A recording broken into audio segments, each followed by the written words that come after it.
For more on the climate deal soon to be signed, I'm joined by Paul Bledsoe in New York. He's president of Bledsoe Associates, a strategic public policy firm. Paul, you're there, the signing ceremony on tap for New York. Talk to me about the significance, the symbolism, and what it's like to be there for this piece of history. Thanks, Mike. Good to be with you again. It's a beautiful day here in New York in more than one way. The nations of the world are finally coming together to do something about climate change. I expect the agreement to be ratified in the next few days with the signing tomorrow. And then the really hard work begins of actually reducing emissions. We should point out that even if the Paris Agreement is fully implemented, we're only about halfway to the target of preventing warming from being higher than 2 degrees Celsius. So we've got a lot of work to do, but the mood here is very hopeful. Well, let's go there. Is this basically a game of catch-up then? It is a game of catch-up. We're behind. We've been emitting as industrial nations since the beginning of the Industrial Revolution in the 1750s. We're feeling the effects of carbon that was emitted 50 and 100 years ago. So we have to recognize that we are behind in addressing this problem. On the other hand, we now have a suite of technologies that can help provide electricity, transportation, and all the other modern conveniences without adding to climate change. And we need to make that transition quickly, both in the West and the developed countries have to help poorer countries like India, Indonesia, and many others do so as well. Talk to me about India, because Nathan brought that up in his report. How critical are they? I mean, this is a country that's got an awful lot of pollution. India is the third largest emitter of greenhouse gases in the world after China and the United States. China has taken, in my view, somewhat a business as usual target as part of the Paris Agreement.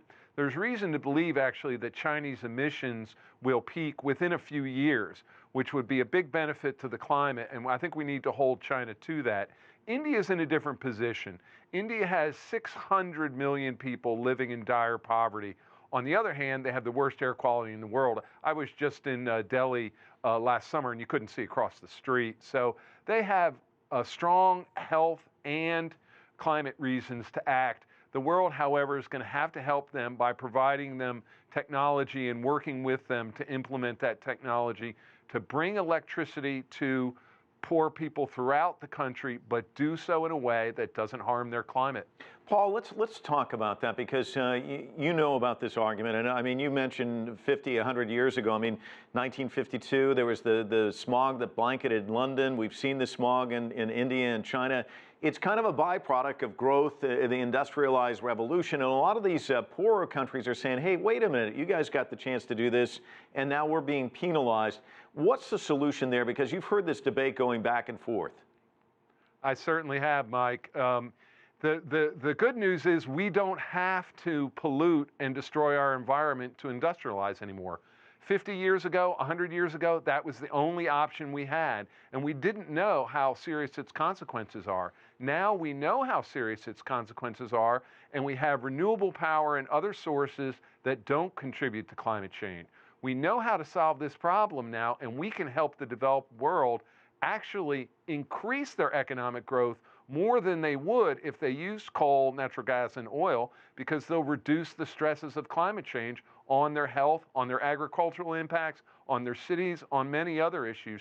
You know, I'm actually debating this exact point at Oxford in 2 weeks, and I think people are going to find that the arguments have changed, that new technologies are allowing us to address this problem and to help lift people out of poverty without pollution that can destroy their lives. Paul, we've got about 30 seconds, but I have to ask you, because I know this is something you watch very closely. No deal is ever perfect. What changes would you like to see in this one? I'm a little worried that it starts too late. It doesn't start and to take effect until 2020. There's been some talk by Christiana Figueres and others about having it start earlier in 2018. I'm concerned that many countries like China, India, and others have taken business as usual targets. I think they can show more ambition there. I really think that the world has the means to deal with this problem now, but we have to roll up our sleeves and start to do it. There's going to be a meeting of energy ministers in San Francisco from all across the world, June 1 and 2, the Clean Energy Ministerial. That will be the time to roll up our sleeves and start implementing these policies and technologies. Paul Bledsoe joining us from New York. Thanks so much.